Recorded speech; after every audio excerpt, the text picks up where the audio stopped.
Up and information overload in the final hour of the Sean Hannity Show. Do you see any role that you've had in this sentiment that we've seen where people are questioning whether you're trustworthy? I can only tell you, Brianna, that this has been a theme that has been used against me and my husband for many, many years. And at the end of the day, I think voters sort it all out. I have great confidence. I trust the American voter. So I trust the American voter 100% because I think, the American voter will weigh these kinds of accusations. I mean, people write books filled with unsubstantiated attacks against us and even admit they have no evidence. But, of course, it's your job to cover it. So, of course, that's going to raise questions in people's minds. But during the course of this campaign, just as in my 2 prior campaigns and in my other years of service, a lot of confidence that the American people can sort it all out. Would you vote for someone that you don't trust? Well, people should and do trust me, and I have every confidence that that will be the outcome of this election.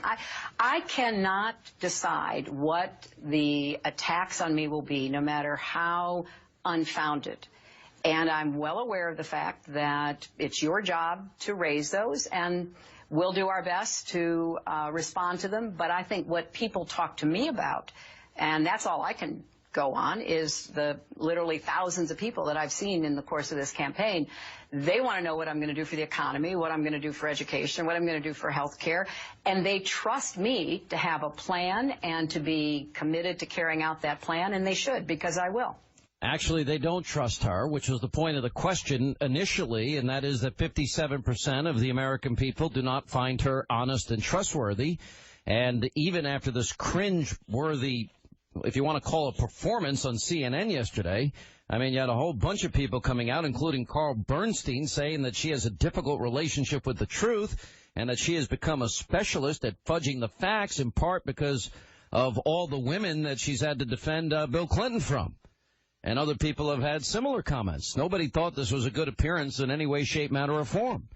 Now, the person that she was referring to who wrote that book, of course, was Peter Schweizer, author of the bestseller Clinton Cash, the untold story of how and why foreign governments and businesses helped make Bill and Hillary rich. Also with us, Roger Stone, a political consultant. He worked for Richard Nixon, Ronald Reagan, and George, both Bushes. Anyway, welcome both of you back. Thanks for having me, Sean. All right, Peter, I mean, she took a kind of direct swipe at you. What's your reaction to it? Well, it's really quite funny. I mean, for her to say that I admit that I don't have any evidence, the evidence is in the transactions and the money. People are not just creating issues out of whole cloth. We're simply looking at the flow of money and the fact that they didn't abide by basic agreements they had with President Obama. And that's really where I would, fault the journalist here. They're very, very simple, basic questions, specific questions that she should have and could have been asked that you can't evade. One of them I would ask is, why did you not disclose all the donors as you promised President Obama that you would? That's a very simple, basic question that demands... You mean to the Clinton Foundation? That's right, to the Clinton Foundation. They signed this written agreement with President Obama that they would disclose all donors. As I showed in the book and was confirmed by the New York Times and Wall Street Journal, you have multi-million-dollar payments that were made by foreign businessmen that are not listed on the Clinton Foundation donor list. That would be a very simple question, not an open-ended one, but a very specific one she could have been asked. And this reporter showed when she interviewed Ben Carson a few weeks ago that she's willing to be very, very on the point and aggressive demanding answers. We just didn't obviously get it in this case with Hillary Clinton. Yeah. What other questions would you have liked to ask her?